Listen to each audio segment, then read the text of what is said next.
안녕하세요. 저는 40대 중반 여자입니다. 살다 보니 제가 이곳에 사연을 신청하게 될 거라곤 상상조차 하지 못했었는데 제가 겪은 아픔을 어디에도 하소연할 곳이 없어 이렇게나마 도움을 받아보려 합니다. 작년 겨울날 한참 깊은 잠에 빠질 시간에 남편이 침대에서 뒤척이며 일어나길래 화장실에 다녀오는 줄 알았어요. 그런데 현관문을 열고 밖으로 나가는 소리가 들리더라고요. 워낙 잠기가 밝았던 저는 잠에서 깨게 되었고 핸드폰을 켜서 시간을 확인해 보니 새벽 3시 30분이었습니다. 갑작스러운 돌발 행동을 이해할 수 없어 침대에서 일어났고 창밖을 바라보면서 밖으로 나간 남편을 찾아봤지만 보이지 않더라고요. 그래서 전화를 해보려는데 핸드폰은 안방에 두고 나간 상태였습니다. 갑자기 밖으로 나갔기 때문에 들어올 때까지 기다릴 수밖에 없었죠. 별일 아니겠거니 생각하며 다시 안방으로 들어와 침대에 누운 뒤 뒤척이고 있는데 금방 들어올 거라고 어느 정도 예상했던 시간을 넘어가자 불안한 마음에 밖으로 나가서 남편을 찾게 되었어요. 혹시 차에 간 줄 알고 주차장으로 내려가 봤는데 차는 그대로 있더라고요. 딱히 갈 곳이 없는 걸로 알고 있었기 때문에 짐작할 만한 장소도 생각나지 않았어요. 회사에서 회식하는 날 빼곤 일찍 집에 들어오는 남편이라 혹시 제가 모르는 우울증 같은 게 있을지도 모를 것 같다는 불안감이 엄습해 오기 시작했어요. 살을 파고드는 추위에 제 걱정은 점점 더 커졌고 오만 가지 생각들이 머릿속을 스쳐 지나가길래 경찰에 신고를 해야 되나 갈등하고 있는데 제 핸드폰으로 남편에게 전화가 왔어요. 저는 동네를 돌고 있었는데 남편은 이미 집에 도착해 있는 상황이었죠. 큰일이 생겼는 줄 알고 걱정했었는데 무사하다는 거에 감사할 뿐이었고 서둘러 집으로 들어가 어디를 다녀왔냐고 물어보는데 얼굴이 뽀얗게 되어 있더라고요. 갑자기 말도 없이 지금까지 어디 나갔다 온 거야? 걱정돼서 한참 동안 찾고 있었잖아. 조금만 늦게 연락 줬으면 경찰에 신고할 뻔 했다니까? 무슨 일 없는 거지? 내가 신경 쓰지 않아도 될 만한 일인 거지? 고민거리가 있으면 나한테 말을 해야지. 내가 무슨 고민이 있어. 그냥 겨울이고 날도 추운데 몸이 너무 뻐근한 것 같아서 잠깐 목욕탕에 다녀왔지. 괜히 당신 깨우고 싶지 않아서 몰래 다녀오려고 한 건데 나를 찾겠다고 밖에까지 돌아다니면 어떡해.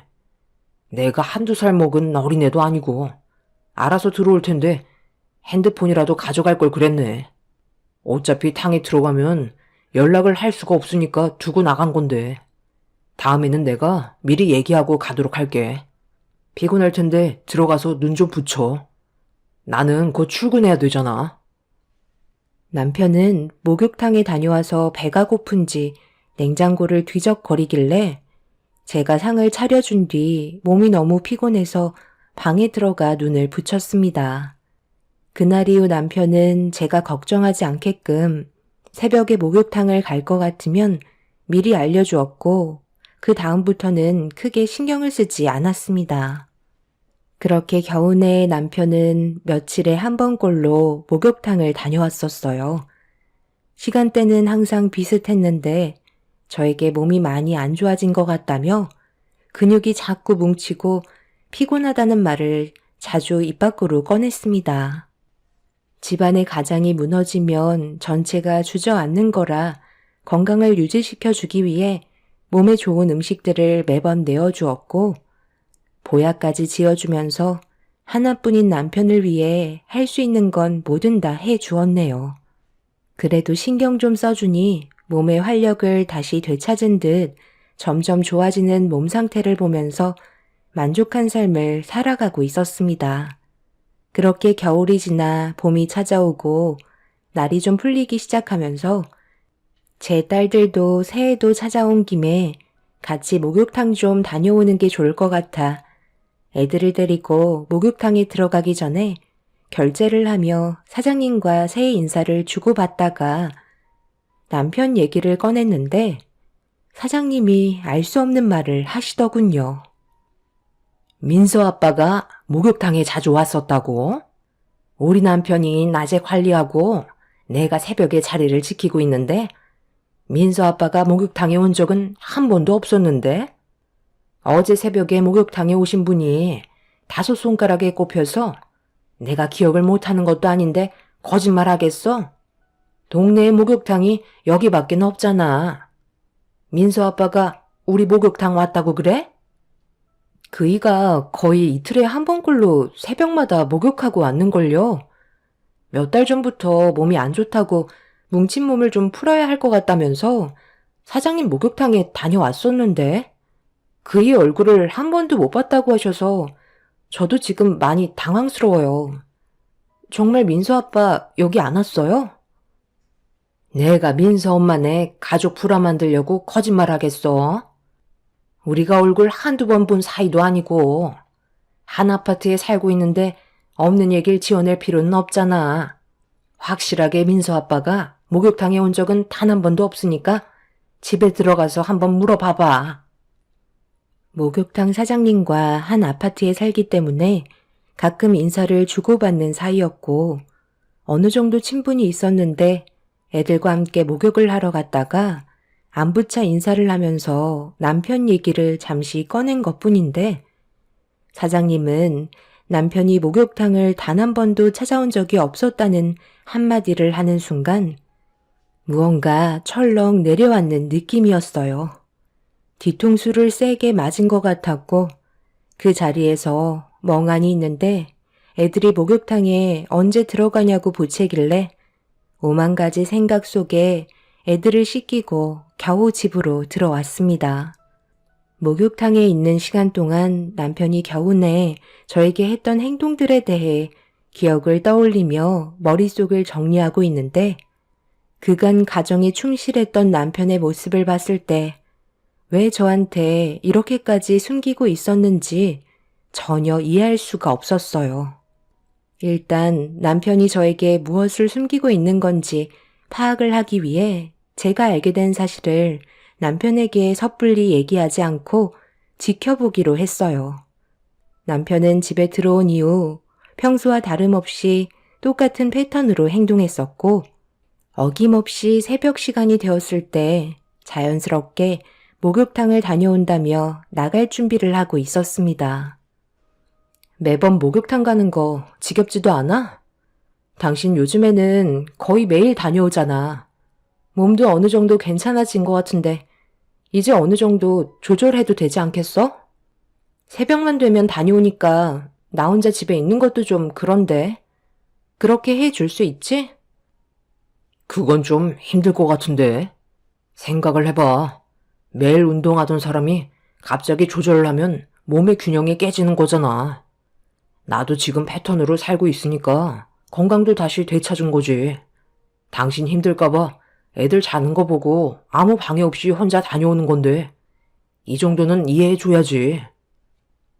목욕탕은 집 앞에 있는데 혹시 먼데 다녀? 간단하게 목욕만 하고 집으로 들어오면 안 돼? 요즘 들어 더 늦어지는 것 같아서. 여기 집 앞에 있는 목욕탕 다녀오는 거지. 동네는 한 군데 말고는 없잖아. 요즘에는 눈도 좀 붙이고 와서 좀 늦는 것 뿐이야. 나도 일을 해야 되니까 잠은 자야 할 거 아니야. 목욕탕에서 또 집에 들어오면 잠은 언제 자? 차라리 거기에서 잠깐이라도 눈 좀 붙이고 들어오는 게 낫지. 더 이상 할 말 없지? 그럼 나는 나갔다 올 테니까 걱정하지 말고 먼저 자고 있어. 늦지 않게 올게. 남편은 저에게 눈 하나 깜박하지 않고 거짓말을 하고 있었어요. 뭐가 그리 급한지 저와 대화하는 시간조차 아까운 듯 서둘러 밖으로 나갔습니다. 막상 눈앞에서 남편의 거짓된 행동을 보고 있으니 더 혼란스러웠고 어떻게 해야 할지 몰라 너무 괴로웠었어요. 현실을 인정하고 싶지 않았지만 남편은 저를 속이고 바람 피우고 있다는 것 말고는 아무것도 떠오르지 않았습니다. 젊은 나이에 남편과 결혼을 해서 집 하나 마련하기 위해 아이 낳는 것도 미룬 채 둘이서 열심히 맞벌이하며 달려왔었고, 그렇게 안정적인 거주지를 마련하고 뒤늦게 아이를 가져서 행복한 가정생활을 보내고 있었는데, 남편은 제가 모르는 행동들을 몰래 하고 있었습니다. 제일 믿었던 사람에게 받은 배신감은 너무 큰 상처로 다가왔었어요. 아무것도 모른 채 잘 자고 있는 아이들을 보고 있는데 힘들게 꾸려온 가정이 곧 무너질 걸 생각하니 저도 모르게 눈물이 쏟아졌고 어디서부터 잘못된 건지 알 수 없어 답답한 마음에 제 가슴만 내리치며 분을 삭힐 수밖에 없었네요.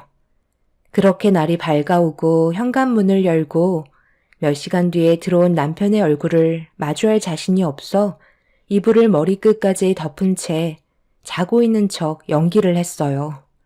남편은 방문을 살짝 열고 저를 살핀 뒤 주방에서 아침을 챙겨 먹고 출근을 하려고 다시 현관을 나가는 소리가 들렸습니다. 그렇게 남편이 출근을 하고 다시 한번 확인을 하기 위해 아침부터 목욕탕으로 달려가 카운터에서 자리를 지키고 있는 사장님께 새벽에 남편이 왔냐고 물어보니 온 적이 없다면서 제가 안색이 좋지 않자 무슨 일이 생겼냐며 걱정을 해 주셨습니다. 저는 새벽 시간대 CCTV를 확인해 보고 싶다며 부탁을 했고 사장님은 목욕탕 건물로 들어오는 사람들을 보여주셨는데 남편은 정말 CCTV에 찍히지 않았습니다. 모든 걸 확실하게 확인한 순간부터 저도 결정을 해야 했기에 더 이상 남편의 행동을 지켜볼 수만은 없었어요. 어떠한 증거물이라도 확실하게 잡아야 할 것 같아 오만 가지 생각을 다 했는데 현장을 확인하는 게 제일 좋은 방법 같더라고요. 그래서 그날 역시 어김없이 남편이 새벽에 목욕탕을 간다는 말을 했을 때 뒤따라가기로 마음 먹었고 철저하게 준비를 한 뒤에 남편이 밖으로 나가길 기다리고 있었습니다. 역시나 어김없이 목욕탕을 다녀온다는 말에 최대한 자연스럽게 평소처럼 행동하면서 남편을 보내줬어요. 그렇게 현관문을 나서자마자 엘리베이터에 올라타는 소리를 듣고 곧바로 현관문을 열고 뒤따라 가려 했는데 남편이 탄 엘리베이터가 1층으로 내려가는 게 아닌 바로 위층으로 올라가 있었어요. 분명 아래로 향해야 되는 엘리베이터가 왜 바로 위층에 멈춰 있는지 이해할 수가 없었죠. 저는 비상 계단으로 조심스럽게 올라간 뒤 2개의 문을 바라보면서 많은 고민에 빠졌습니다. 분명 남편이 둘 중 하나의 문으로 들어갔을 텐데 목격을 하지 못했기 때문에 현장을 확실하게 잡을 필요가 있었습니다. 결국 현관문이 열리는 소리가 들릴 때까지 저는 미련하게 비상계단에서 숨죽이며 몇 시간 동안 기다리고 있었죠. 그렇게 아침이 밝아올 때 갑자기 현관문을 여는 소리가 들리길래 떨리는 손으로 급하게 동영상 촬영 버튼을 눌렀어요. 그리고 두 눈으로 보게 된 충격적인 장면을 제 핸드폰으로 담게 되었고 남편의 배신에 저는 분노가 치밀어 올랐습니다. 언제까지 매일 이렇게 살아야 하는 건데? 오빠 말대로 바로 위층으로 이사 온 지도 벌써 6개월이 지났어. 이제 그만 정리하고 나한테 오면 안 되는 거야? 말만 하루빨리 이혼 서류에 도장을 찍는다고 말해놓고선 아직까지 아무런 소식도 없잖아. 나도 이제 이런 관계 지겹다고. 내가 왜 죄 지은 사람처럼 살아야 하는지 모르겠어. 밖에서도 만나긴 하지만 집에서도 하루 종일 붙어 있어야 그게 부부인 거지. 지금은 그저 동거하는 것처럼 느껴진다고. 이번에 확실하게 얘기해줘. 언제까지 기다려야 하는 건데? 그냥 오늘 안 가면 안 돼? 이러다 걸리기라도 하면 우리한테 좋을 거 하나 없잖아. 걱정하지 마. 들킬 일은 전혀 없어. 그 사람 대학도 안 나온 일자 무식이라? 내가 무슨 말을 해도 전부 다 철석같이 믿는다니까. 조금도 의심하지 않고 있으니까 걱정하지 마. 나도 어떻게 하면 이혼을 할지 고민이 상당히 많다고. 봄이 지나가기 전에 정리하도록 할게. 나도 지원이랑 같이 살고 싶지. 이런 생활 유지하고 싶겠어? 나도 계획이 있으니까 오빠 믿고 좀 더 기다려봐. 준비되면 얘기해줄게. 일단 서둘러 출근해야 되니까 좀 이따 전화로 통화하자. 사랑해. 남편의 행동은 정말 충격적이었어요. 언제부터였는지 모르지만 꽤 오랜 시간 함께 해온 사이 같았습니다. 남편은 비상계단으로 급하게 내려가 저희 집으로 들어갔고 저는 문이 닫힌 내연녀 집 앞으로 걸어갔어요. 당장 문을 두드리고 머리채를 잡고 싶었지만 그동안 저를 속인 두 사람을 원하는 대로 이루어지게 해줄 수 없었습니다. 일단 침착하게 행동하려고 제가 모든 상황을 알고 있다는 걸 숨기기 위해 집 앞에 있는 마트에 들러 국거리를 대충 사서 집으로 들어갔어요. 남편은 현관문을 열고 들어오는 저를 보며 많이 당황한 얼굴로 어디 갔다 왔냐는 질문을 던졌습니다. 이 시간에 어디 다녀온 거야? 당신 원래 자고 있어야 하는 거 아니야? 집에 있어야 할 사람이 없어서 내가 얼마나 놀라는 줄 알아? 들고 있는 거 뭐야? 마트 다녀왔어? 그렇게까지 안 해도 되는데 아침 차려주려고? 아침을 든든하게 먹어야 하루를 힘내서 일할 수가 있잖아. 아침밥이 제일 중요한 거 몰라? 밥 먹고 갈 거지? 오늘은 시간이 너무 늦어서 못 먹고 갈 것 같아. 조금만 늦으면 출근 시간 겹쳐서 차 엄청 막히잖아. 미리 만들어 놓으면 내일 아침에 먹고 갈게. 역시 당신밖에 없어. 내가 이렇게까지 사랑받고 살아도 되는 거야? 사랑해, 여보. 남편은 두 얼굴로 아무렇지도 않은 척 저를 대했어요. 그 모습을 바라보고 있는데 모든 실체를 알게 되니 더욱더 소름이 돋았습니다. 그렇게 남편이 출근을 하고 핸드폰으로 녹화해두었던 영상을 몇 번이나 돌려보면서 저에 대해 조금이라도 사랑이 있는지 확인해 보고 싶었지만 남편이 저에게 대학도 못 나온 일자 무식이라며 무시하는 말을 다른 여자에게 아무렇지도 않게 뱉었다는 거에 너무 큰 상처를 받고 말았죠. 그동안 가정을 위해 정말 열심히 살아왔고 딸 둘을 키우면서 행복을 유지하려고 노력한 아내를 남편은 저를 돌대가리로 보고 있었습니다. 제가 모든 걸 알고 있는데도 남편의 행동은 조금도 변함없이 새벽만 되면 바로 위층에 있는 내연녀에게 하루도 빠짐없이 찾아갔습니다. 매일 갈 때마다 모든 걸 녹화했고 제가 할 수 있는 선에서 최대한의 증거물을 전부 다 모았어요. 시간이 지날수록 처음에는 배신감의 마음이 찢어질 것만 같았는데 반복되는 생활을 보내다 보니 더는 상대하고 싶지 않은 동물로밖에 안 보였습니다. 그래서 조만간 모든 걸 폭로하고 두 사람의 인생을 전부 다 망치려고 계획을 하고 있었는데 예상하지 못한 장소에서 남편과 내연녀를 마주하게 되었어요. 아무것도 모르는 애들이 맛있는 게 먹고 싶다고 하길래 고깃집에 들려 저녁을 먹인 뒤 양손에 손을 잡고 걸어가고 있는데 모자를 푹 눌러 쓴 한 여자가 뒤에서 저와 부딪히게 되었고 제 손을 잡고 있던 딸들과 넘어지게 되는 사고가 생겼습니다. 다행히 크게 다치지는 않았는데 고개를 들어 저와 부딪힌 여자의 얼굴을 확인한 순간 분노가 치밀어 올라 내연녀를 노려보고 있는데 저에게 갑자기 화를 내면서 분위기를 험악하게 만들고 있었습니다. 애들은 무서웠는지 눈물을 터뜨렸고 내연녀인 걸 알면서도 애들이 있다는 것 때문에 침착함을 유지할 수밖에 없었어요. 먼저 부딪혀놓고 왜 그쪽이 화를 내는 거죠? 애들이 넘어진 건 안 보여요? 앞을 똑바로 보고 다녀야 할 거 아니에요. 이 아줌마가 정신이 나가셨나? 여기 길을 아줌마랑 애들이 전세 냈어요? 왜 셋이서 손을 잡고 지나가지 못하게 만드는 거예요? 그래서 억지로 지나가려고 하다가 몸이 부딪히게 된 거잖아요.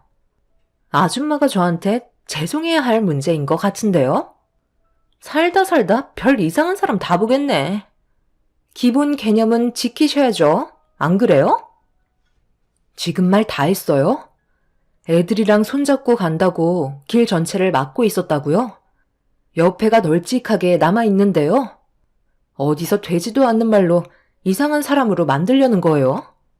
내가 애들을 봐서라도 참고 있는 거니까 그냥 지나가시죠. 딱 봐도 대학도 안 나온 사람 같은데 정상적인 학교 생활은 하셨죠? 말씀하시는 거 보니까 누가 봐도 일자 무식 같아서요. 이런 사람이 한 아파트에 같이 살고 있다는 게 정말 끔찍하네요. 혹시 정신질환 있는 건 아니시죠? 무슨 일이야? 당신 갑자기 왜 그래? 멀리에서 보고 있었는데 누군가 했더니 당신이었어? 저기요, 누구신데 제 아내한테 뭐라고 하시는 거죠? 애들도 있으니까 그만 소란 피우시고 넘어가시는 게 좋을 것 같은데요. 그렇게는 못하겠어요.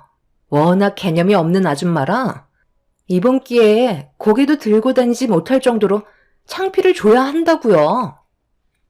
제 눈앞에서 둘이 서로 뭐 하는 짓인지 연기를 하고 있길래 어이가 없어서 아무 말 없이 지켜보고 있는데 내연녀의 말을 듣고 어떤 상황이었는지 파악한 남편이 갑자기 몸을 돌려 저한테 다가오더니 내연녀에게 사과하는 게 좋을 것 같다며 이상한 분위기로 만들어가고 있었습니다.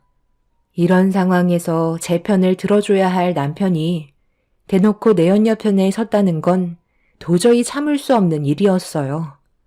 애들은 목소리가 높아지고 있는 내연녀를 보고 두려움에 떨고 있길래 그만하고 싶다며 애들을 데리고 집으로 들어가려 하자 남편이 제 몸을 돌려 세운 뒤 길을 막고 있던 건 제가 잘못한 거라면서 내연녀에게 사과하라고 억지를 부리고 있었습니다.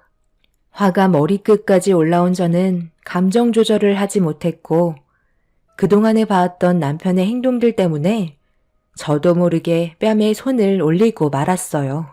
동네 사람들이 전부 보는 앞에서 벌어진 일이라 남편은 당황했는지 저를 멍하니 바라보고 있었고 내연녀는 마누라 관리 잘 하라면서 그 자리를 피했습니다.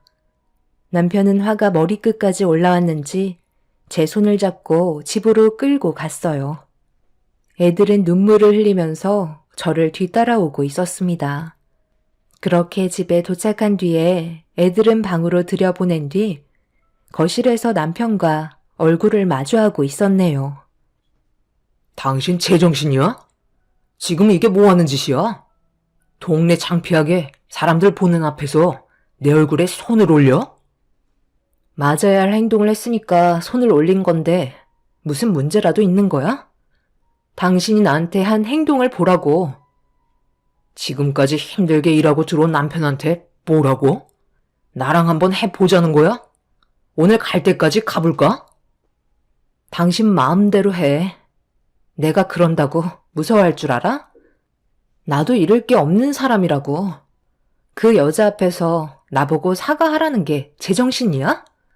사람은 겉모습만 보고는 전혀 모른다더니 그 말이 사실인가 봐.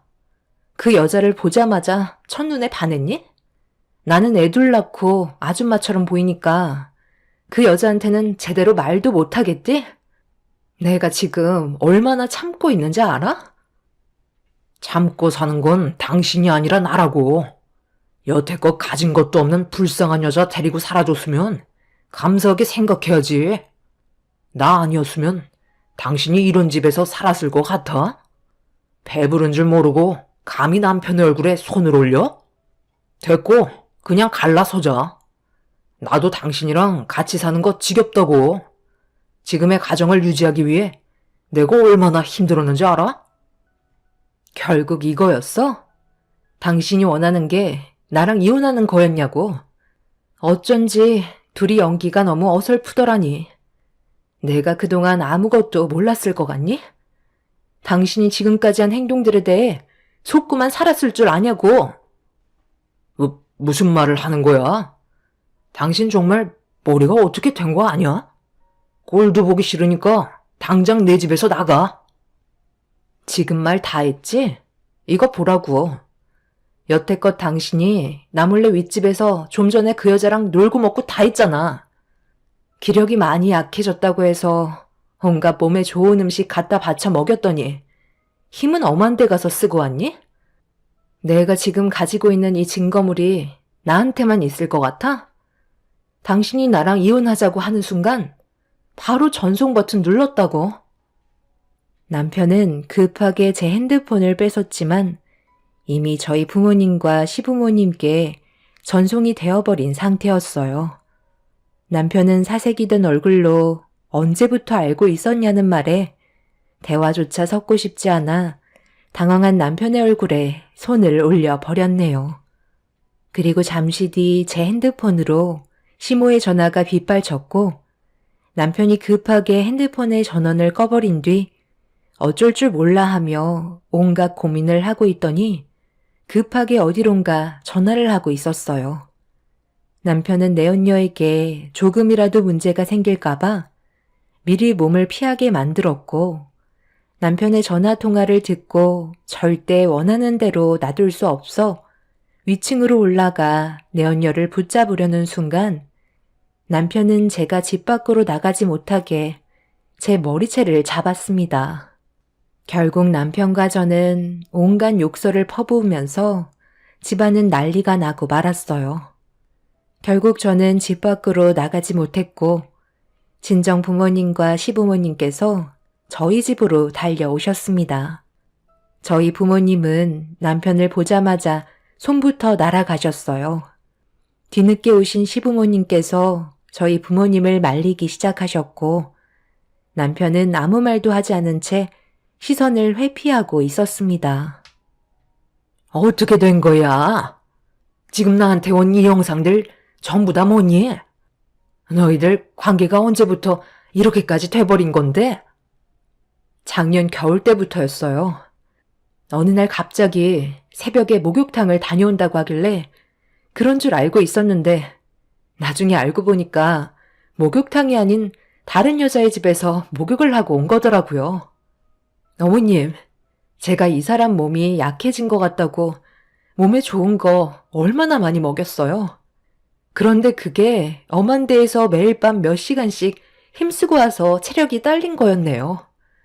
방금 전까지 무슨 일이 있었는지 알아요?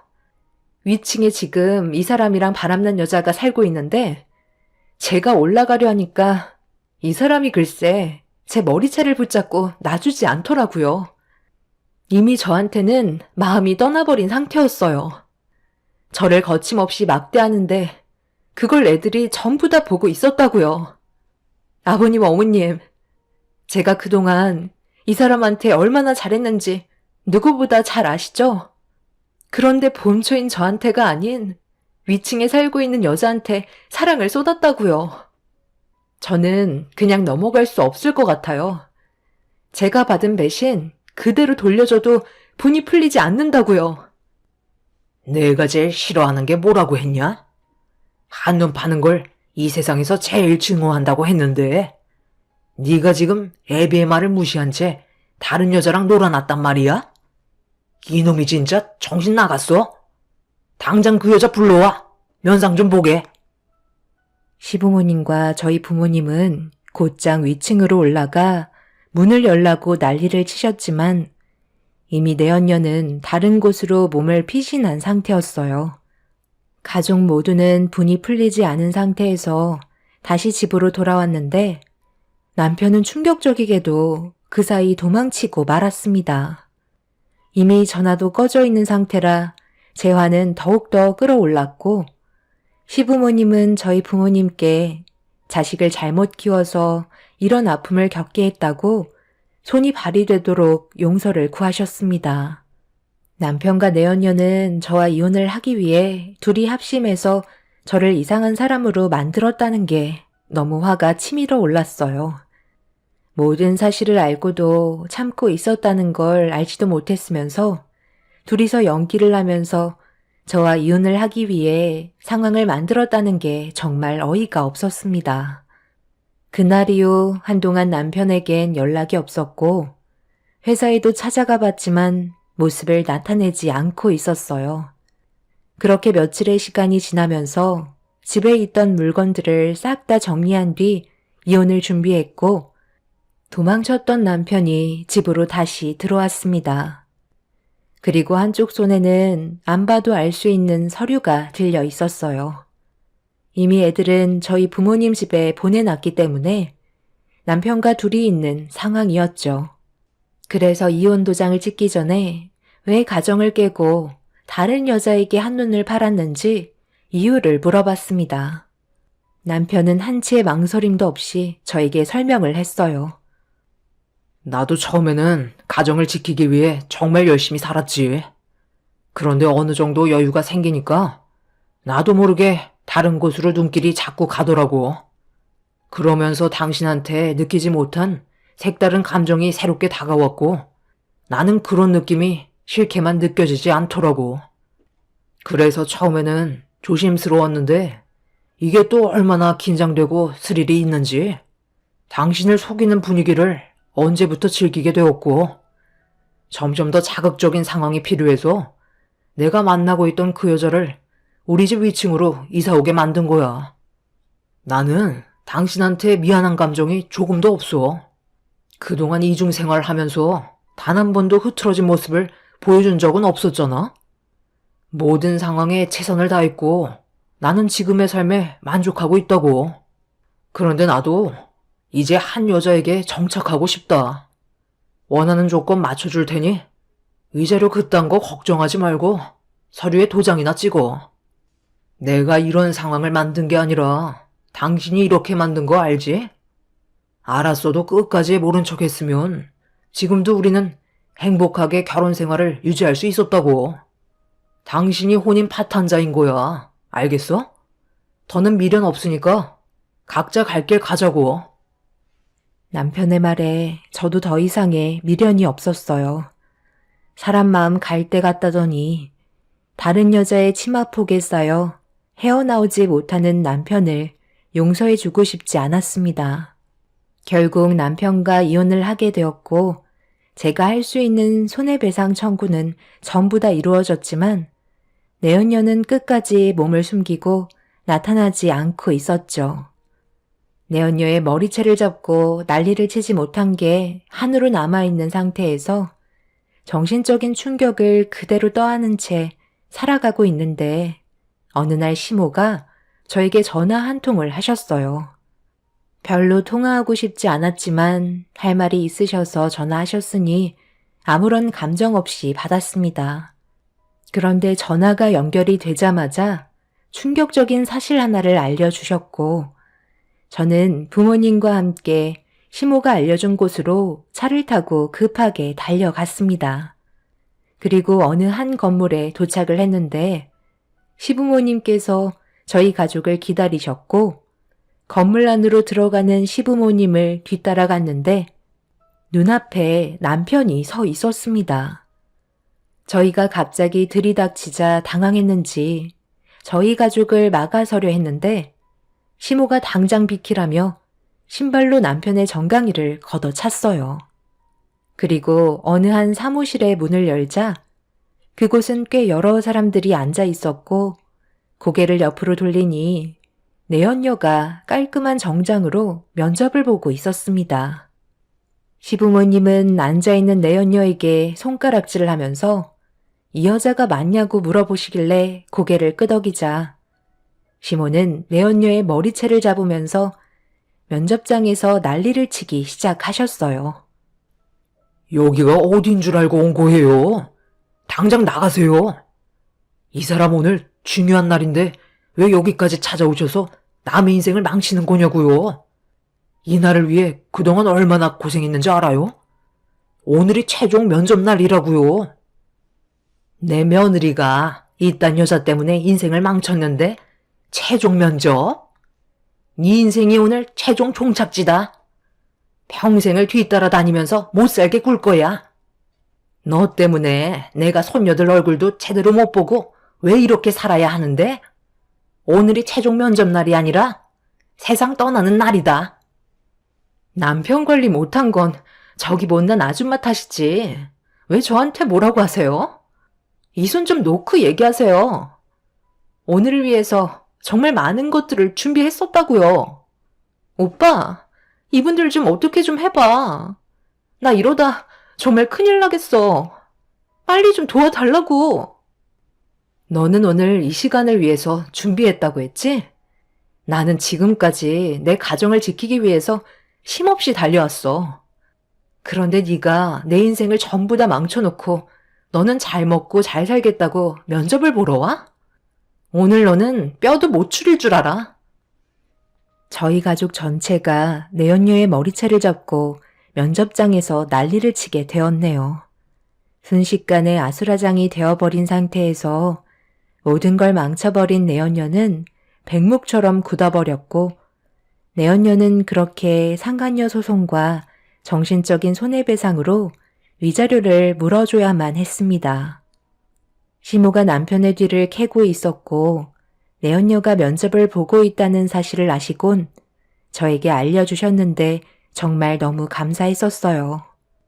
시모 덕분에 제 속에 있던 모든 걸 머리채 잡고 털어버릴 수 있었습니다. 시부모님은 모든 걸 걸어서라도 끝까지 쫓아간다는 말에 법적으로 모든 상황이 끝나고 내연녀는 남편을 버리고 잠적해버린 상태입니다. 남편은 내연녀를 찾겠다며 시부모님과 연락을 끊어버린 상황이네요. 시부모님은 쓰레기 같은 아들 없어도 된다며 손녀들만 보고 싶어 하세요. 정신 못 차린 놈 2번 다시 보고 싶어 하지 않네요.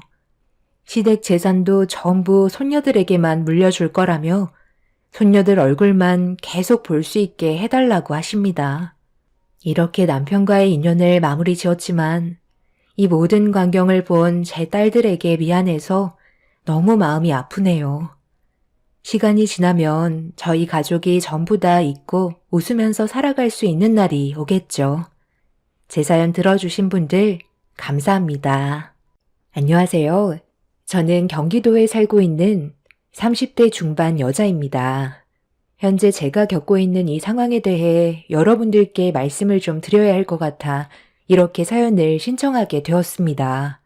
남편과는 결혼 생활한 지 3년 차가 되었고 남편이 원치 않아 아이는 아직 없지만 부부 사이에 별다른 문제 없이 좋은 관계를 유지하면서 잘 지내고 있었어요. 시부모님도 워낙 좋으신 분들이셔서 저를 잘 챙겨주셨고 3년 동안 너무 행복했었어요. 그런데 어느 날부터 남편과 시댁 식구들의 행동들이 신경 쓰일 정도로 평소와는 달라진 모습으로 저를 대하는데 좀 당황스러웠어요. 무슨 이유 때문인지 전혀 알지 못하는 상태에서 변화된 모습들을 받아들이기에는 저는 아직 준비가 되어 있지 않았었죠. 남편과 시댁 식구들에게 느꼈던 제일 큰 감정은 저와 거리를 두기 시작한다는 거였어요. 그래서 이렇게 사는 건 아닌 것 같아 제가 혹시 실수라도 한 게 있냐며 남편한테 최근에 받았던 상처들에 대해 솔직하게 다 털어놨어요. 제 말을 진지하게 듣던 남편은 갑자기 이런 말을 꺼냈습니다. 내가 봤을 때 당신이 좀 예민한 것 같은데? 우리 식구가 달라진 모습이 있었다면 내가 먼저 느끼고 있었겠지. 요즘 스트레스 받는 일이라도 있었어? 나까지 이상한 사람 만들면 어떡해? 우리가 결혼한 지 벌써 3년 차야. 서로 어느 정도 익숙해질 수 있는 시기이고 전보다는 감정 표현에 대해 충분히 무뎌질 수 있는 시간이라고 생각해. 내 말 무슨 뜻인지 알겠지? 사소한 거 하나하나 따지고 들면 피곤해서 어떻게 살아. 맨날 얼굴 볼 때마다 웃는 모습만 보여줄 수는 없는 거잖아. 사람마다 감정 기복이 다른데 당신 얼굴 볼 때마다 항상 웃으면서 대해줄 순 없는 거라고. 그래도 우리 가족만큼 이해해주고 배려해주는 가족도 없을걸? 내가 평소에 이런 말 한 적 있었어? 나 그렇게 예민한 성격도 아니고 사소한 감정 기복 정도로 느끼고 있었던 거 아니야. 최근 들어 갑자기 다들 나한테 신경질적으로 대하고 있잖아. 어느 정도까지는 나도 이해하려고 노력 많이 했었어. 그런데 오늘 일은 너무 심하다고 생각되지 않아? 다들 나를 완전 무시했잖아. 내가 말을 시켜도 대답도 안 하고 인상만 쓰고 있는데 어떻게 접근을 할 수가 있겠어. 특히 어머님한테 잘못한 게 있으면 말해달라고까지 얘기했는데 대꾸도 안 하셨어. 그런데 어머님 뒤에 있던 아가씨가 뭐라고 그랬어? 조용히 좀 하자면서 사람 귀찮게 한다고 나한테 대놓고 짜증을 냈잖아. 거기에다가 당신이 한술 더 떠서 분위기 파악 못한다고 눈치 없이 앞으로 결혼 생활 할 수 있겠냐며 앞으로 함께 살아갈 세월이 막막하다고 나에게 막말을 퍼붓지 않았어? 나는 최근 들어 전체적으로 분위기가 많이 안 좋은 것 같아. 내 딴에는 밝게 웃으면서 지내고 싶어서 최선을 다해 노력했는데 돌아오는 건 결국 서운함 뿐이잖아. 당신이 노력한 건 알겠는데 방금 얘기했잖아. 사람마다 그날의 기분이 다 다른데 당신이 밝게 다가온다고 억지로라도 웃어야 한다는 거야? 사람이 왜 이렇게 이기적이야? 뭐? 내가 이기적이라고? 맨날 얼굴 보는 것도 아닌데 오래간만에 얼굴 봤으면 그래도 서로 조심해야 되는 게 최소한의 배려 아닌가? 나는 뭐 괜히 당신 집에 가서 잘하지도 못하는 애교 부리고 분위기 풀려고 노력한 줄 알아? 그럼 나까지 똑같이 했으면 좋겠어? 나한테 말 한마디 걸어도 툴툴거리면서 신경질적으로 행동했으면 좋겠냐고. 아무리 그날따라 기분이 안 좋고 말 못할 사정이 있더라도 힘들게 모였으면 좋게 마무리 짓고 헤어지는 게 낫지. 계속 그렇게 얼굴 붉히고 있으면 다음번에 다시 만났을 때 좋은 감정으로 서로를 대할 수 있겠어? 오히려 더 악화만 되지. 어떤 일 때문에 힘든 건지 설명도 안 해주는데 나보고 어쩌라는 거야? 같이 인상 쓰면서 관계 유지하라는 거야? 결혼 초부터 그랬다면 그러려니 하겠지만 3년 동안 잘 지내왔었고 무슨 일이 있더라도 서로 대화로 잘 풀어나갔었어. 그런데 이번에 느끼는 내 감정은 평소와 너무 다르다고. 이런 오해 점점 쌓이지 않게 하려면 당신이 설명을 해줘. 무슨 이유 때문에 그런 건지 나한테 말은 해줄 수 있잖아. 어머님만 그러는 게 아니라 당신부터 시작해서 가족 전체가 나를 힘들게 하고 있잖아. 아, 이럴 거면 모이지를 말던가. 너 원래 이런 성격이었어? 네가 불편하게 생각하면 어떠한 일이든 전부 다 설명해 줘야 되는 거야? 사람이 왜 이렇게 이기적인 건데? 남편은 되려 저에게 짜증부터 냈어요. 갑자기 변해버린 시댁 식구 전체가 저를 너무 힘들게 만들었고 이런 생활에 적응을 하지 못한 저는 삶의 의욕을 잃어버렸습니다.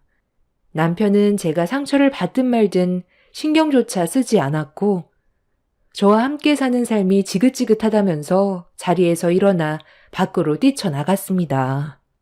해결할 수 있다면 좋겠지만 남편까지 저에 대한 마음을 전혀 알아주지 못해서 속이 뒤집어질 정도로 많이 답답했었고 이런 관계가 언제까지 유지될지 몰라 화병이 걸릴 것 같았어요. 밖으로 뛰쳐나간 남편이 집으로 돌아올 때까지 잠 한숨 못 자고 기다리고 있는데 다음 날이 되어서도 돌아오지 않았고 수십 번 전화를 해봤지만 받지도 않았습니다. 날이 밝아오고 잠 한숨 못 잔 상태에서 남편한테 다시 한번 전화를 하려 했는데 이미 병원에 있다는 문자가 날라왔어요. 직업이 정형외과 의사인 남편은 그날 병원에 있었다며 저와 같은 공간에 있으면 답답해서 들어오지 않았다는 충격적인 말을 꺼냈습니다. 그런 문자를 받고 난 이후 남편이 아내로서 저를 배려해주지 않는다는 느낌이 들었고, 앞으로의 결혼 생활에 대해서도 걱정을 할 수밖에 없었어요. 이런 관계가 지속적으로 유지가 된다면 결국 그 끝은 이혼인데 서로에 대한 감정이 더 안 좋아지기 전에 풀어내야 할 것 같아 그날 저는 회사 일을 마치고 남편이 일하는 병원으로 향했습니다. 그래서 언제 같이 갈 수 있는 건데? 저번에 나랑 같이 가기로 했었잖아. 갑자기 마음이 바뀐 거야? 왜? 와이프 때문에 그래? 일단 우리 일부터 처리하는 게 우선이지. 아빠가 일단 얼굴 좀 보고 싶다고 잠깐 들리라고 했어. 너도 알겠지만 우리 아빠가 병원장이잖아. 너를 받아줄 준비가 되어 있다고 했는데 고민할 필요가 뭐가 있어? 우리가 한가한 사람들도 아닌데 계속 이렇게 갈등하면 아무것도 해결되는 건 없어. 최대한 빨리 결정해줬으면 좋겠어. 나도 최대한 빨리 결정을 내리고 싶은데 이게 마음먹은 대로 그렇게 쉽지가 않네. 집사람한테 뭐라고 말을 해야 될지 모르겠어. 지금 머릿속이 상당히 복잡해. 일단 우리 일부터 처리하도록 하자. 하나하나 정리해 나가면 되는 거지. 한두 살 먹은 나이도 아니고 각자 상황이 다른 건데 충분히 이해해 줄 거야. 우리 더 지체하지 말자. 우리 아빠한테 미리 말해둘 테니까 퇴근하면 바로 출발하기로 하는 거다. 이번에는 확고하게 결정 내려줬으면 좋겠어. 병원에 발을 들이려 했는데 주차장 입구 비상계단에서 같은 병원에서 일하는 동문 여자의사가 남편과 함께 은밀한 대화를 주고받는 걸 듣게 되었고 둘이 나누는 대화에 온몸에 소름이 돋았어요. 남편이 저 몰래 바람을 피우고 있을 거라곤 상상조차 하지 못했었죠. 이미 상대 집안의 인사까지 드리러 갈 계획을 가지고 있었다는 걸 알게 된 순간 온몸이 떨려왔고 퇴근 후 같이 움직이겠다는 남편의 한마디에 그동안 왜 저를 차갑게 대했는지 알 수 있었습니다. 배신감에 눈물이 왈칵 쏟아졌고 그 자리를 서둘러 피했습니다. 두 사람의 관계가 얼마나 깊어졌는지 제 두 눈으로 모든 걸 확인을 해야 했어요. 그 자리에서 추궁한다 해도 변명을 한다면 오히려 그 사람들에게 기회를 주는 것밖엔 안 되기 때문에 결정적인 증거물이 필요했습니다. 그래서 급하게 병원을 빠져나왔고 남편이 퇴근할 때까지 숨죽이며 기다리고 있었습니다. 그렇게 잠시 뒤 남편은 같이 일하는 여의사의 차에 올라타 어디론가 향했고 그 뒤를 따라 미행하니 대학병원에 도착을 했어요. 남편과 바람을 피우고 있던 그 여자의 아버지가 병원장이라는 말을 좀 전에 들었었는데 병원 앞에 차를 멈추자 누군가 밖으로 걸어 나왔어요. 그 여자의 아버지라는 걸 알 수 있었고 남편을 소개해주면서 서로 인사를 주고받더니 병원으로 들어가더군요. 그 뒷모습을 지켜보고 있는데 속에서 천불이 올라왔어요.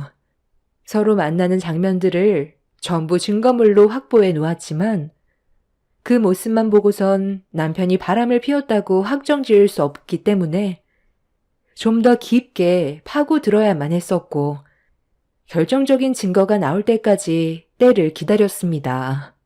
남편이 바람을 피우고 있다는 걸 알게 된 이후 왜 시댁 식구들이 저를 대할 때 무뚝뚝하고 말도 함부로 했는지 그제야 모든 퍼즐이 맞춰지더라고요. 저는 일반 중소기업에서 부장으로 일을 하지만 남편은 능력 있는 의사이고 거기에다가 같이 일하던 동문 여의사도 의사이기 때문에 저보다 훨씬 더 많은 시간을 함께하면서 나눈 정이 결국 사랑으로 이어지면서 시댁 식구들도 저보단 의사 며느리를 드리는 게 훨씬 이득일 것 같아 저를 내치기 위해 차갑게 대하려는 것 같았어요.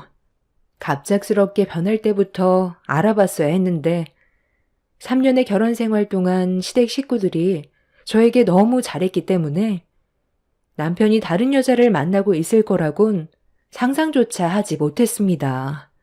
그날 먼저 집으로 돌아온 저는 하염없이 눈물을 흘렸고 저에게 남겨진 감정은 남편을 향한 사랑에서 분노로 바뀌게 되었습니다. 남편은 늦은 저녁 시간이 되어서야 집에 들어왔어요.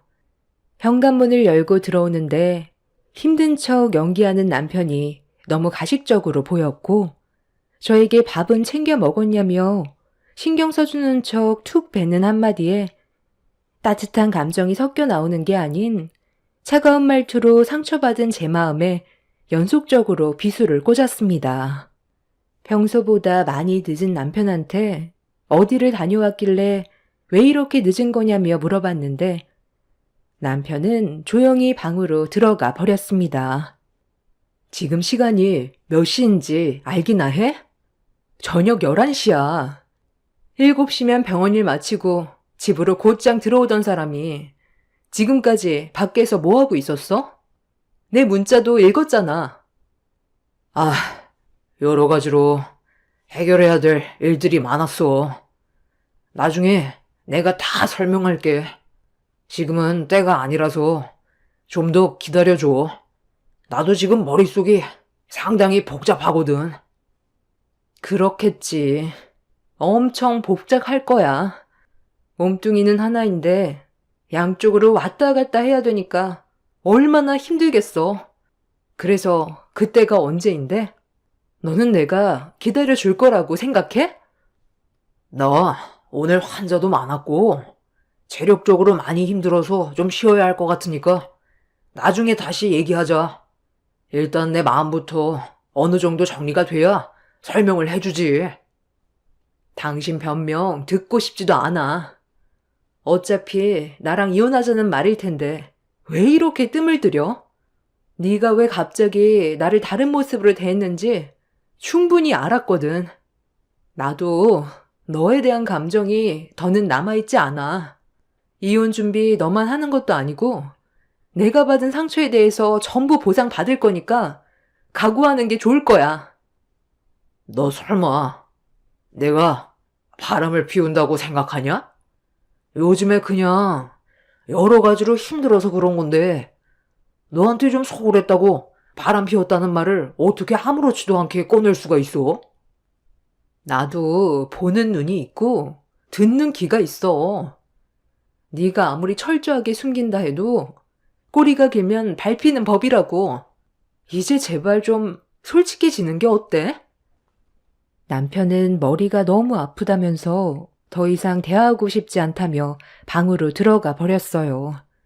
저는 아무 잘못도 없이 두 눈 뜨고 코 베었는데 본인은 바람 같은 건 생각해 본 적도 없다면서 함부로 판단하지 말라며 되려 저에게 화를 냈어요. 이미 제가 모든 걸 다 목격했는데도 끝까지 오리발인 남편한테 너무 큰 실망과 배신감에 그날 하루 종일 일도 손에 안 잡히고 눈물만 흘렸어요. 저는 그날 이후 제대로 된 결정적인 증거물을 확보하기 위해서 돈 주고 사람을 시켜 남편의 하루를 감시했어요. 어떤 생활을 하는지 모든 걸 파헤쳐야 했습니다. 그런데 남편과 부부싸움이 있었을 때 제가 바람 피우고 있다는 걸 말해서 그런지 행동 하나하나에 조심하고 있다는 걸 알 수 있었습니다. 딱히 눈에 띌 만한 행동을 하지 않았었고 조금도 의심될 만한 증거물은 확보하지 못했어요. 저보다 머리가 좋은 사람이라 제가 감시하고 있다는 것도 어느 정도는 눈치채고 있었을지도 모른다는 생각에 이혼을 하게 되더라도 제가 받은 피해에 대해 제대로 된 보상을 받아야 할 것 같아 남편 방에 녹음기를 설치해 뒀어요. 남편이 바람 피우고 있다는 걸 알게 된 이후부터 각방을 쓰게 돼서 방 안에 혼자 있는 남편이 어떤 행동을 하고 있는지 확인을 해봐야 했죠. 그렇게 매일 아침 남편이 출근하면 남편 방에서 녹음기 꺼내서 확인을 해봤어요. 그리고 며칠간 남편 방의 녹음기를 확인하던 순간 제가 자고 있던 시간에 남편이 누군가와 통화를 시작했습니다. 여자와 전화 통화를 하고 있었는데 이미 제가 생각했던 것보다 둘의 관계는 상당히 진지한 관계까지 흘러간 상태였어요.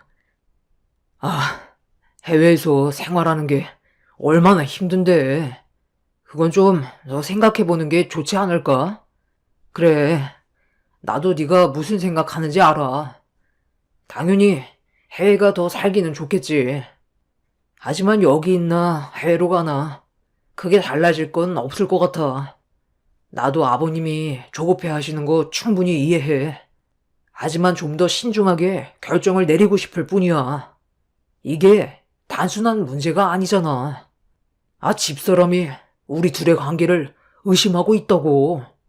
그런데 이런 상황에 갑자기 해외로 간다고 하면 뭐라고 생각하겠어?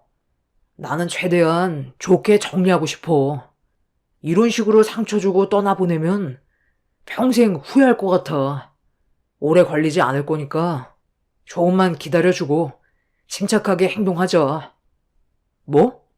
아버님이 내일 얼굴 보고 싶어 한다고? 뭐 또 같은 말 반복일 텐데 잔소리 듣고 싶지도 않고 뭐든 서두르면 체하게 되어 있어. 알았어. 내일 병원에서 다시 얘기하자.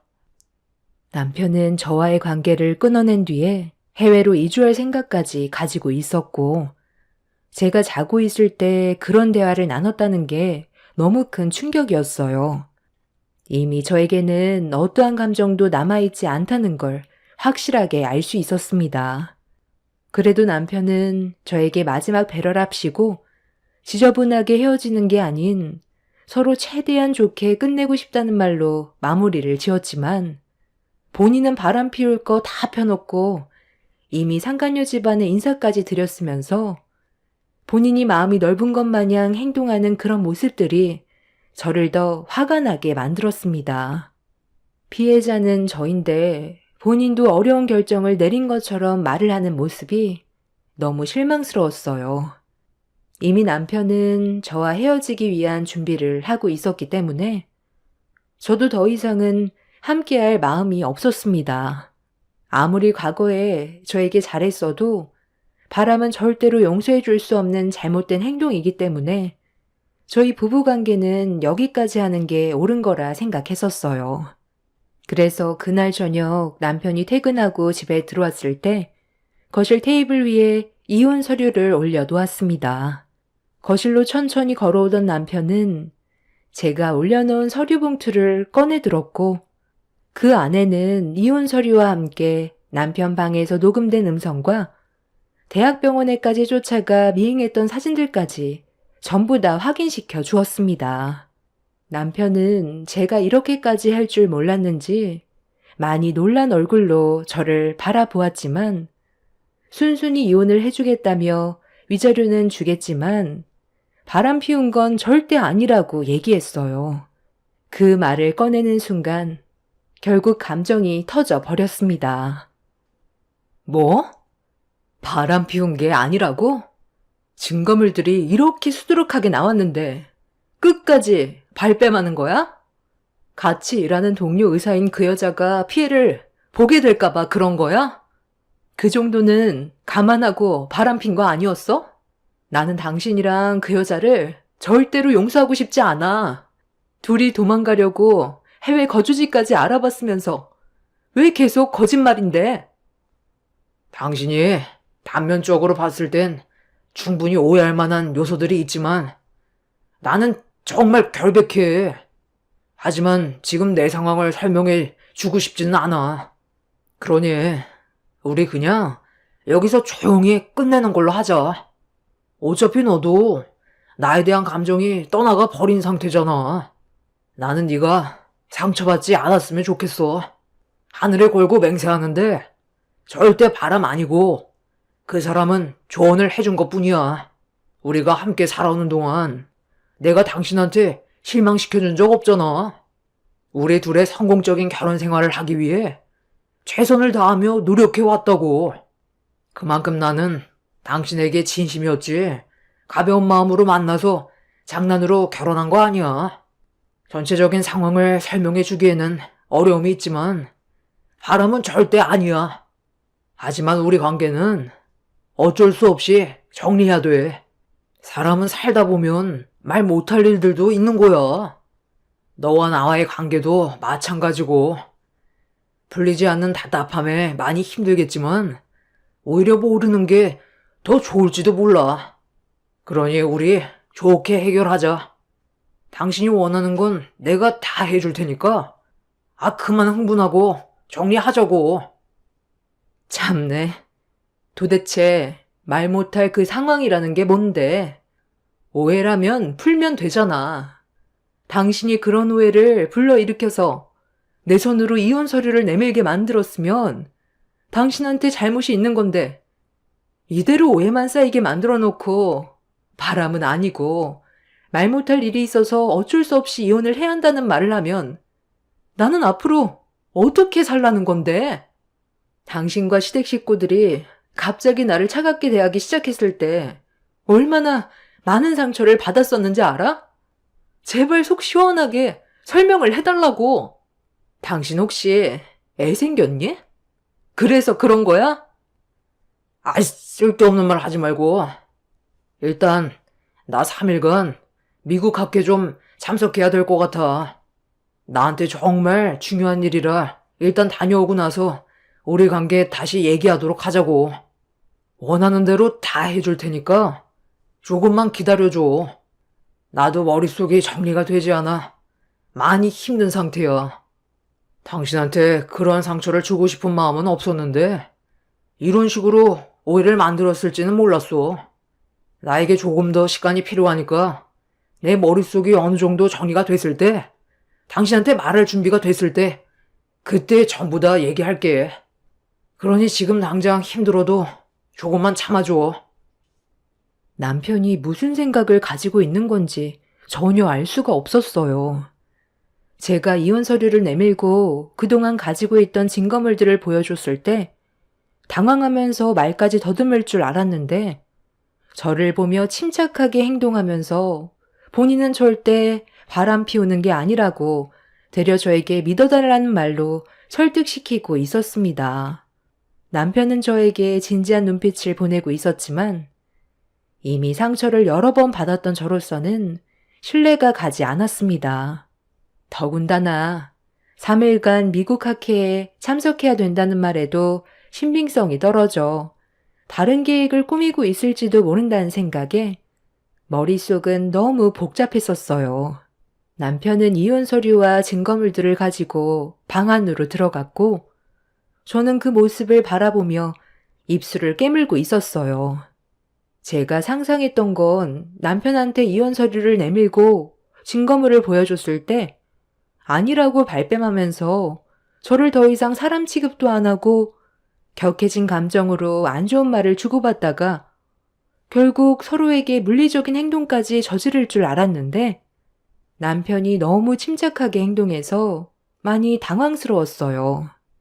결국 그날 해결된 건 아무것도 없이 남편은 아침 일찍 캐리어에 짐을 싸고 집 밖을 나섰습니다.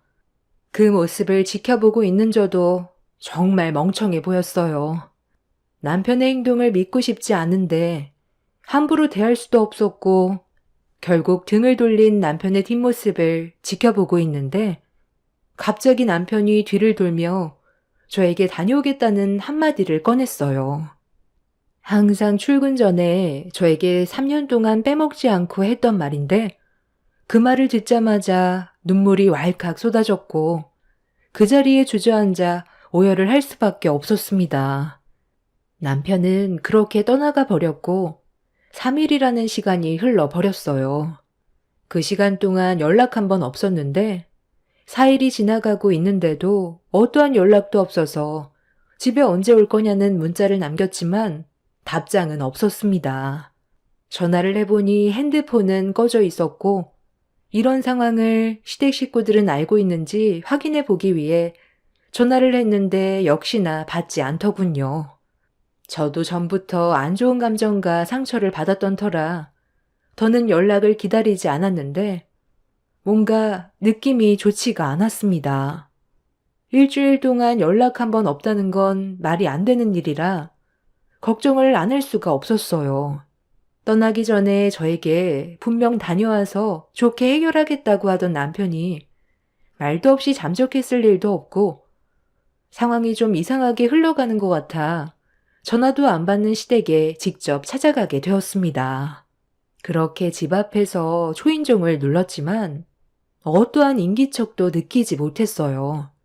시댁 앞에서 저 혼자 발만 구르고 있는데 한참을 기다려도 집안에 불도 꺼져 있고 어떤 움직임조차 느껴지지 않아 허탕만 치고 소득 없이 집으로 돌아갔습니다. 그렇게 남편과 연락이 닿지 않은 지 한 달이 지났고 2달이 넘어가기 시작하는데 화가 머리끝까지 올라오더라고요. 자기 입으로 바람은 아니라고 해놓고 남편 병원을 찾아가니 같이 일하던 동료 여의사도 자리에 없었습니다. 누가 봐도 둘이 떠나버린 것 같은 느낌을 버릴 수가 없었던 저는 너무 화가 나서 경찰서에 찾아가 실종 신고를 했어요. 제가 겪고 있던 상황에 대해 전부 다 설명했고 그렇게 남편의 행적을 찾기 위해 조사가 진행이 되었습니다. 시간이 많이 걸린다는 말에 경찰서에서 연락이 오기만을 기다리고 있었는데 남편이 사라진 지 3개월이 지난 시점에 경찰서에서 연락이 왔어요. 담당 경찰은 남편 이름인 조성욱 씨가 해외로 떠난 건 아닌 것 같다면서 최근 날짜의 출국자 명단에는 기록되어 있지 않다는 충격적인 말을 꺼내었습니다.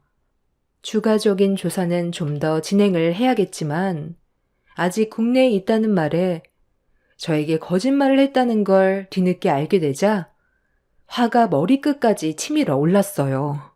그래서 분노한 저는 다시 한번 시댁으로 달려갔고 집안을 때려 부숴서라도 시댁에 쳐들어갈 생각으로 시댁 앞에 도착했는데 그동안 연락도 없이 모습을 감췄던 시댁 집안에 불이 켜져 있었습니다.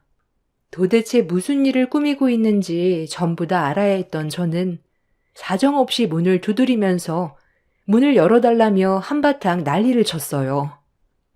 도대체 다들 무슨 짓을 꾸미고 있는데 왜 저만 따돌리는 건데요? 3달 동안 연락 한 통 없이 잠적했잖아요. 그이는 3일간 미국 학교 떠난다고 짐 싸서 나가더니 연락도 안 돼서 경찰에 실종 신고해보니까 출국자 명단에는 그의 이름이 없다고 했어요.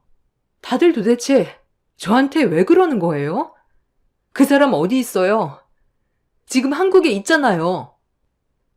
에휴, 나도 그동안 정말 답답했다. 그런데 이게 너만의 문제가 아니야. 우리도 마음고생이 얼마나 많았는지 아니? 지금 우리 성욱이 대학병원에 입원 중이다. 검사받고 있는데 너한테 어떻게 말을 해야 될지 몰라 지금까지 끌고 있었던 거야. 내 아들이 근위 영양증이라고 희귀질병을 앓고 있었다는데 너는 모르고 있었니? 갑자기 손이 떨리고 걷는 것도 불편해지기 시작했다던데 전혀 눈치채지 못하고 있었던 거야? 나도 지금 눈앞에 펼쳐진 현실을 믿고 싶지 않다만 3달 전부터 상태가 점점 안 좋아지기 시작했는데 다른 환자들보다 증상이 좀 더 심한 것 같더구나. 내 아들이 너한테 절대로 말하지 말라고 해서 그동안 말도 못하고 너무 힘들었었어. 이 병이 근육을 지방으로 변하게 만드는데 아직까지 치료약이 없다고 하더라. 그래서 다방면으로 도움을 받아보려 했지만 해결 방법을 찾지 못하고 있었어. 해외에서는 치료 방법이 있을 줄 알았는데 그것도 아니란다. 점점 할 수 있는 일들이 적어지게 될 테고 도움의 손길이 필요하게 될 텐데 문제는 다른 사람들보다 증상 악화가 생각보다 빨라서 남들보다 평균 수명이 짧다더구나. 우리 가족들도 갑자기 이런 상황이 닥쳐서 정신적인 충격이 엄청났었는데 성욱이는 너부터 걱정하더라. 이 사실을 알게 되면 젊은 나이인 네가 앞으로 남은 인생을 병간호만 하면서 살아야 되는데 그런 삶을 만들어주고 싶지 않다고 절대로 말하지 말라고 했었어. 그러다 보니 숨기는 일들이 많았고 말 못하는 상황들이 많다 보니 표정도 안 좋았는데 네가 내 아들이 바람 피우는 걸로 오해를 했었다며? 그래서 도저히 안 될 것 같아. 어쩔 수 없이 너한테 전부 털어놓는 거다. 어미인 내 마음은 어떻겠니? 의사 생활도 접어야 되고 몇 년 후에는 평생 병원에만 입원해 있어야 하는데 내가 맨정신으로 너를 태할 수 있었겠어? 지금 성욱이는 병원에 입원 치료 중이고 일단 근위영양증 증세가 악화되는 걸 조금이라도 더디게 하기 위해서 약물 치료를 하고 있는 중이다. 둘 사이 아이가 없는 게 다행이지. 100% 유전이 된다더라. 전혀 상상조차 하지 못했던 말을 듣게 되었고 도저히 믿을 수 없었던 저는 너무 큰 충격을 받아 시모와 함께 병원으로 향했어요.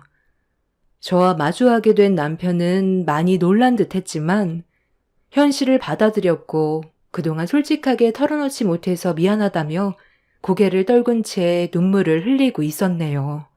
남편은 의사로서 자신이 걸린 병이 완치될 수 있는 방법을 찾기 위해 노력해왔지만 아무것도 해결되는 건 없었고 30대인 제 인생을 망치고 싶지 않아 본인이 앓고 있는 병에 대해 말하지 못한 거였어요. 저에게 짐이 되기 싫었다며 다른 좋은 남자 만나 새로운 시작을 하길 원했었는데 3일간 병원에서 치료만 받고 이혼 도장 찍으려다가 갑자기 다리에 이상이 생겨 힘이 풀리면서 계단을 굴러 골절상을 입었다며 온몸에 근육이 빠지고 있다는 걸 느끼고 있어 너무 두려운 나머지 이런 모습 보여주고 싶지 않아 연락을 하지 못했다고 그동안 속 시원하게 말하지 못한 부분에 대해 저에게 미안해 했어요. 3달 전보다 확실히 몸 상태는 많이 안 좋아 보였습니다. 남편과 같은 병원에 있던 동료 여자 의사는 치료에 필요한 약물을 가지고 들어왔고 최대한 여러 방법을 찾아보려 노력했지만 증상을 억제시키는 방법 외에는 해결할 수 있는 건 없었다면서 의사로서 해결해주지 못해 미안하다며 괴로워하고 있었네요. 이런 사실을 알게 된 저 또한 정신적인 충격이 너무 컸었어요. 그런데 문제는 남편이 저와 이혼을 하길 원합니다. 한 번뿐인 남은 제 인생이 불행한 삶을 사는 걸 원하지 않고 있어요. 앞으로 더욱더 힘들어질 테고 온몸에 근육이 다 빠지게 되면 제가 체력적으로 버티지 못할 거라면서 그 전에 좋은 남자 만나 새 출발하길 원하고 있습니다. 남편은 현실적으로 얘기하고 있는 중이지만 저는 그동안 남편의 마음을 몰라준 거에 대해 너무 미안해 곁을 지켜주고 있어요. 다리가 골절이 돼서 아직 병원에 입원 중인데 그 모습을 보게 된 부모님께선 제 인생이 간호만 하다가 다른 남자 만날 시기도 놓치고 끝날까봐 이혼을 얘기하고 있습니다. 결국 이 문제로 부모님과 저와 언성을 높였어요. 오로지 제 결정이고 남편 옆을 지켜주고 싶은데 남편이 어제 저에게 눈물을 흘리면서 애원을 하더군요. 이혼해 달라고요. 자기 옆에서 제가 고생하는 걸 보고 싶지 않고 행복하게 사는 걸 보고 싶다며 소원이라고 합니다. 남편 곁에 있고 싶다는데도 거절하는 남편을 어떻게 해야 할까요? 짐이 되기 싫다는데 눈앞에 보이는 현실들을 보고도 모른 척 할 수가 없어요.